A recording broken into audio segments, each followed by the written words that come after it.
All right, welcome back to another episode. Today I'm super excited because we'll talk about hormesis or hormetic stressors. And if that sounds like Chinese to you, don't worry, I'll explain what it is.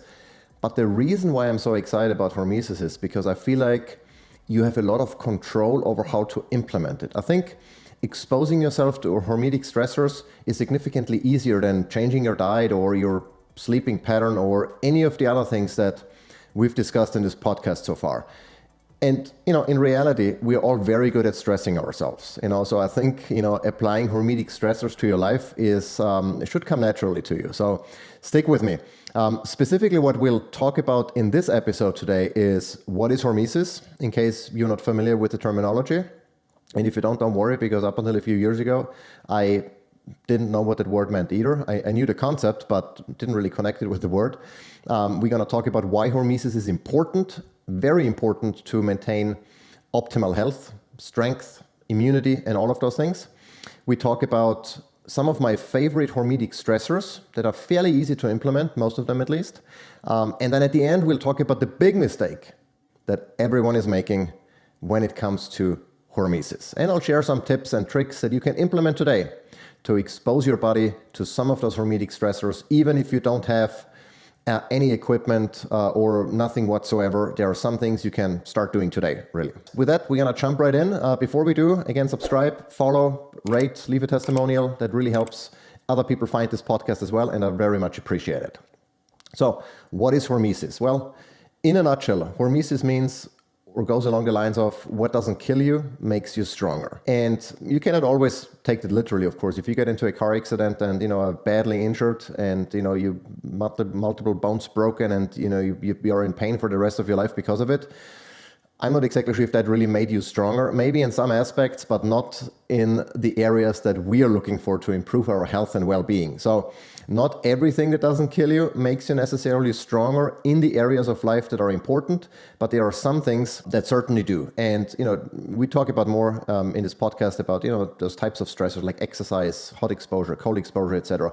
All of those things do make you stronger if used wisely. Again, we'll talk about the big mistake everyone is making towards the end of this episode. Why is hormesis important? Why are hormetic stressors important? Well, the thing is, the body responds to our environment. If you go to outer space and you're weightless, then guess what's going to happen? Well, your muscle tissue is going to deteriorate, your bones density is going to go down because the body doesn't need all of the structure to support our weight.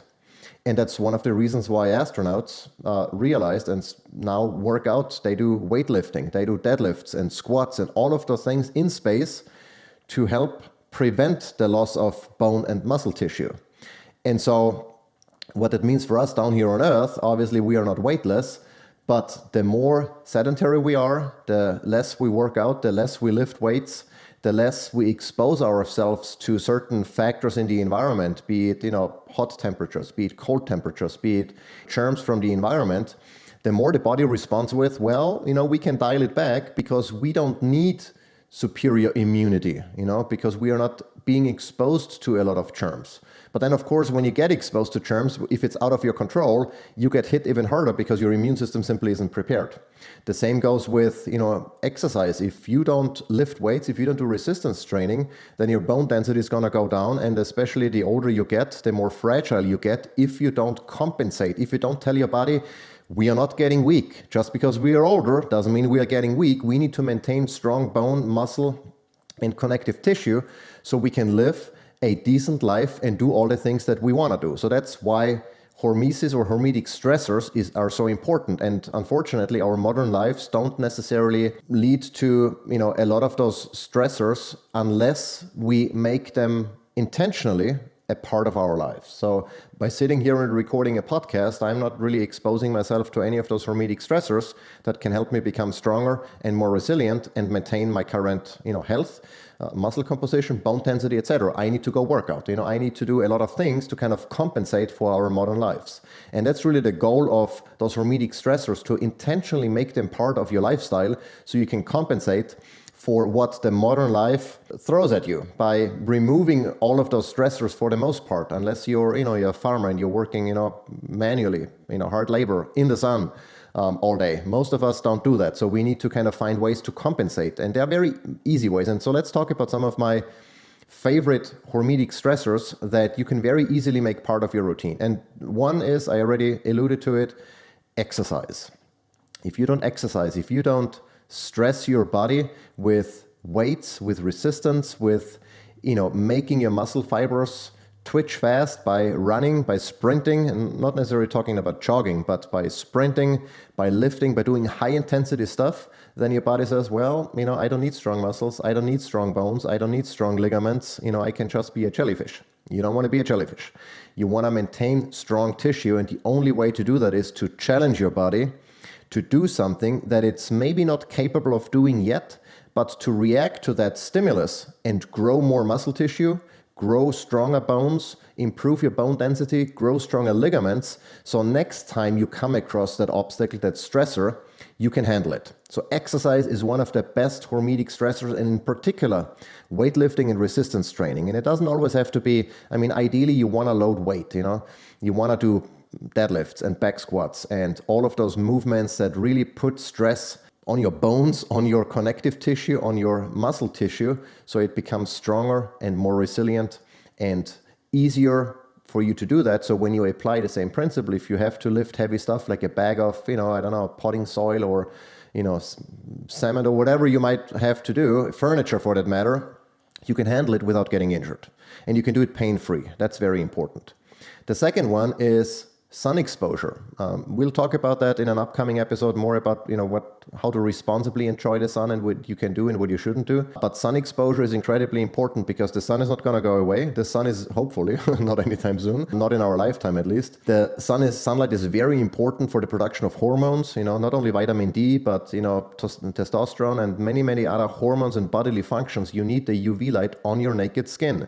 But you want to do it in a way so you don't burn, you don't get a sunburn and maybe develop cancer down the line. You want to do it in a way that makes your skin more resilient to UV light so you can handle it and reap the benefits. And so by exposing yourself to UV radiation, to the sun on your, with your naked skin, without wearing sunscreen, without wearing clothing, without wearing sunglasses, and you already start doing this in the colder months of the year, so your body gets used to it. It responds to those mild stressors in winter where the UV radiation is not as strong. So you build up that resilience, and then when summer comes around, you can handle, significantly higher dosage of UV radiation and the stronger sun, and you win across the board because you can reap that UV radiation. Your body can turn it into vitamin D, into hormones, manage your circadian rhythm, and all of the things that come with proper sun exposure. Cold plunging or cold exposure in general is an excellent way to not only make you feel more comfortable when it is cold and when you don't have a choice. Sometimes you're out and about, or you might travel somewhere where it's really cold, or you might live somewhere where it's cold.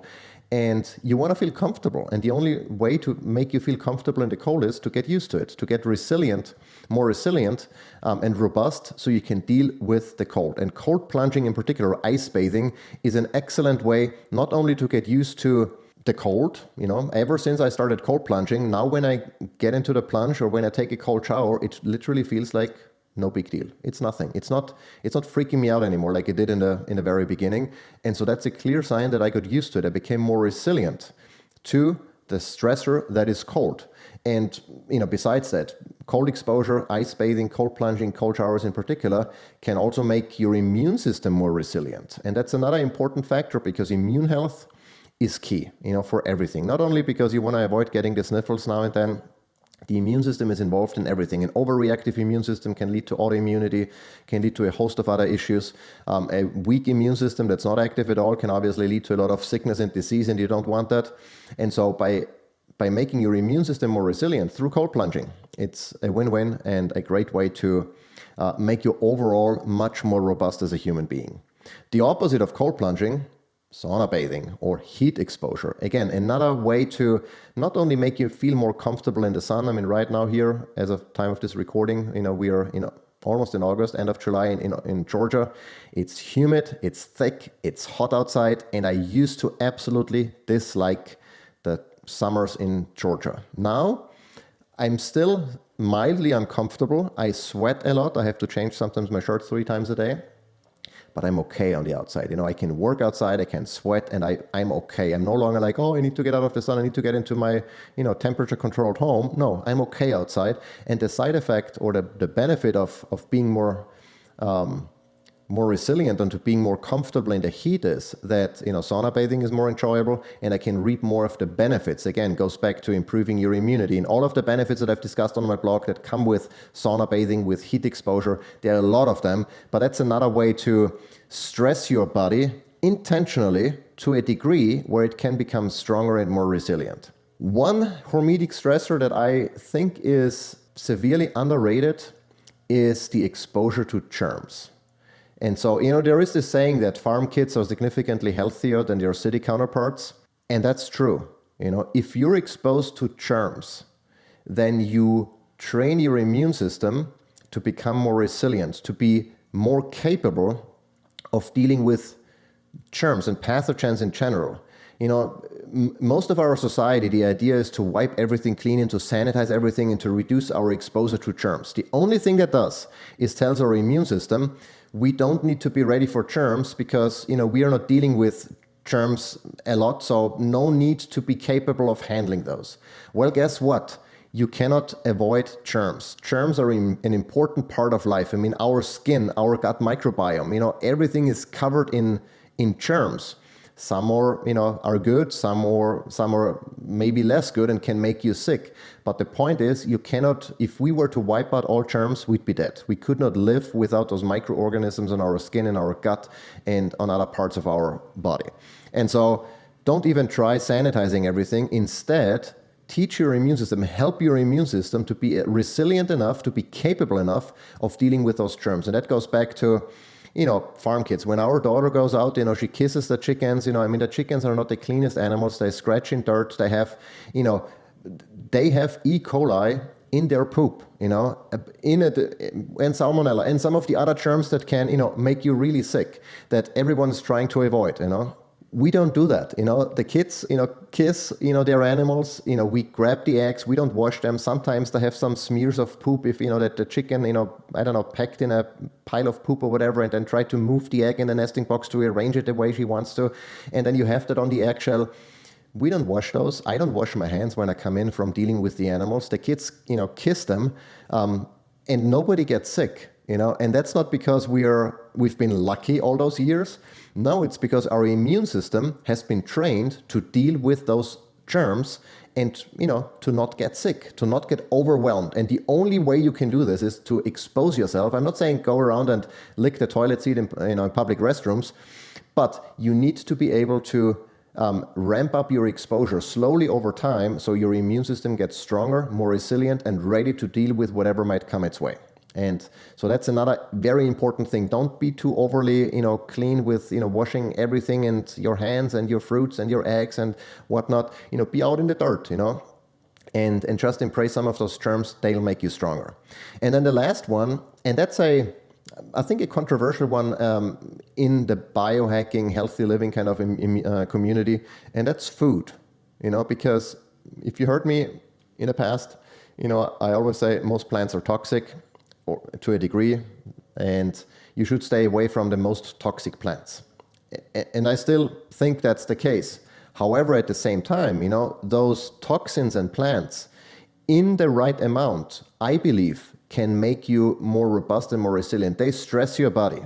But I think that if you do it smartly, if you do it in the right dosage, you can actually make your body more resilient because we all get exposed to the things to varying degrees. Even certain anti-nutrients like lectins, are in milk, for example. In raw dairy, there are some lectins. Now, not to the extent of, maybe nuts or seeds, but they are in there, And so you cannot avoid all anti-nutrients or all, heavy metals or all whatever, the toxin might be. But in the right amount, I think it can actually help your body to be more resilient and to be more capable of dealing with those. So I'm not saying, that you should, stop eating meat and now load up, your plate with spinach and with kale and with broccoli because they have, toxins. No, but if you have a little bit of, those things, based on how your body responds, I think it can be a net positive to make you more resilient and to make you more robust. Ultimately, everything I do is to make me more robust. So when I then go out and have, maybe once every 2 months, a regular, pie of pizza, I don't fall apart because my body is resilient enough to handle it. Now, I'm not, suggesting that you need to eat a pizza every 2 months, a regular pizza, but I'm saying that you should be able to if, you cannot avoid it or don't want to avoid it. And so food, and again, another hormetic stressor potentially that you can leverage intentionally without overdoing it, of course. Now, here is the thing, and that's the big mistake everyone seems to be making. Once people realize that, certain stressors are good, sauna bathing, cold plunging, exercising, they go all in and stress themselves every single day. Now, just because a hormetic stressor is generally considered good doesn't mean some is, the idea that some is good, more is better, doesn't apply, in particular to stress, because think about it. Your body can only handle so much stress regardless of the type. And that includes obviously the chronic stress and acute stress. Chronic stress, we talked about, in another episode, something that is very difficult to avoid. So you already have a certain level of stress every day that you cannot escape, or at least not easily. And, depending on how full your stress glass is, it's very easy to cause it to overfill if you keep piling on additional stressors. So what I mean by that is, if you wake up on a day and you're already stressed from the beginning, maybe you didn't sleep well, maybe you're still exhausted from the previous day's workout, don't, add on sauna bathing, cold plunging, and another workout, and maybe fasting. All of those are stressors. Actually, now that I say it, fasting is another great hormetic stressor that stresses your body to deal with the absence of food and to repair and to do some of the things that it wouldn't be doing otherwise. So that might be my, let's say, 1, 2, 3, 4, 5, 6, my seventh favorite hormetic stressor is fasting. But the point really here is, don't just keep piling on stressors, even if they are normally good, because they can cause your glass to overflow, and you'll cause more damage than what your body can repair. So there's always a rate of repair and a rate of damage, and you always want to keep the rate of repair above the rate of damage. Now, figuring out what that means exactly for you, that's an individual decision. You need to be a little bit in tune with your body to figure out what stress it can handle and what is maybe too much. For example, if you're, a woman and you have your period, that's a stress for your body. Maybe during those days, don't fast, or don't push it too hard in the gym. Allow your body to recover, because the point here is to stress to an extent where your body can repair and come out stronger. If you stress too much, and if you keep stressing without allowing enough time for recovery, then you're not going to come out stronger. You're going to come out weaker, and in the realm of exercise, you might go into overtraining and you'll never get stronger. And one thing that I see, and that's particularly true with working out, for the average people who are not really using hormetic stressors intentionally, but they work out, they're workout enthusiasts, they see others work out in the gym. I see it in our gym every single day almost. Well, no, I don't work out every single day, but whenever I go work out, most of the people I work out with work out significantly more than I do, because they might look at someone and say, I want to look like him. And so if this person goes 3 times a week, I'm going to go 5 times, because the more I work out, the stronger I'll get, the quicker I will catch up. And that's not always true. Don't look at someone else and base your stress exposure on someone else, because your body might react entirely differently. I used to work out a lot, and I realized that the older I get, the more stressors I have, with the sauna bathing, with cold plunging, with everything that I'm doing, the more time I need to recover. And if I don't allow for the time to recover, it's going to go downhill. So these days I work out 2 times a week, CrossFit, maybe 3 times if it's a good week. And I still maintain my physique, I maintain my strength, I maintain my cardiovascular and cardiorespiratory fitness, because I challenge my body enough and give enough time to recover so that I can at least maintain. I might not get significantly stronger by only working out twice, But that's not my goal. I don't want to go to the Olympics anymore. I'm 41 now. I just want to maintain and maybe get a little stronger and a little fitter every year, but not, I'm not a professional athlete. And most people work out like a professional athlete without giving them the amount of, or giving their bodies the time to recover like professional athletes do. And that's something I see every day, and that's something you should absolutely avoid. Don't look at someone else, what someone else is doing. Listen to your body and see what your body can handle. If you feel like you're run down, don't stress it anymore. Maybe go in the sauna on low heat. Don't expose yourself to significant heat stress if you're already stressed, because all of the stressors accumulate and they can have a net negative effect. That's something you don't want to do. So that's the big mistake everyone is doing. Now the question is, okay, how can you implement some of those hormetic stressors today, even if you don't own a sauna or a cold plunge? And one of the unsorted lists, not really based on the sequence of the stressors I mentioned before, but take a cold shower. I assume you have a shower at home or a garden hose or some source of water that you can use to expose your body. Take in a cold shower. If you've never done cold exposure before, if you've never taken an ice bath before, if you don't regularly jump cold plunge, cold showers are an excellent way. There is probably a reason if you're not doing cold showers yet, why you're not doing it, because they're uncomfortable. They stress you, right? Just the thought of stepping into a cold shower is stressful. It might freak you out, but that's exactly the kind of stressor you want to expose yourself to. It's very low in terms of the damage it can cause from a cellular perspective, but it teaches your nervous system to become resilient to that type of stress and to handle stressful situations better. And very easy to implement. Next step obviously would then be a cold plunge. And I have a review of my favorite cold plunges on my blog and also on the YouTube channel, so check that out if you want to learn more about some of the plunges that I've been using that I really like to make cold plunging and cold exposure a regular part of my routine. In terms of heat exposure, just be out in the sun, in uncomfortably hot and humid temperatures, stay out there and sweat. That is heat stress for your body that will make you more resilient. You will get used to it, and it might take a couple of weeks, but you'll notice a difference, and it's again a positive stressor, and you'll get the sun, so you have the UV stressor as well that can make your skin more resilient and better at making vitamin D and some of the other hormones I mentioned before. So embrace the heat. In terms of exercise, ideally, you have some sort of exercise routine where you lift weights, where you do resistance training, where you do high intensity training. But if you don't do any of that and you need time to figure out exactly what you want to do, here are a couple of good examples of how you can expose yourself to uncomfortable situations without joining a gym. Take the stairs. If you go, to your office every day and there is an elevator, take the stairs, stepping, lifting your own body weight up, 50 stairs or whatever is a great exercise. It checks up your heart rate. It works your leg muscles, etc., and your bones because you're lifting your own weight up. It's a great free type of exercise. And I always laugh at people, that go to the office, take the elevator up, take the elevator down, go to the garage, go to the, get into the car and then drive to the gym. I'm like, you already had, some of that for free as part of your regular routine, and you didn't have to pay or take extra time for it.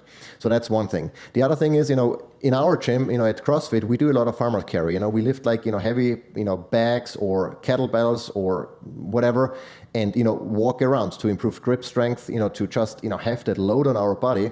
Well, guess what? Next time you go grocery shopping, park at the parking spot that's farthest away from the entrance, and then carry your grocery bags in your hands instead of the car back to your car. That's farmer's carry. So you're doing resistance training, you're doing walking, you're putting load on your structure, and you're probably check up your heart rate, and it's completely for free.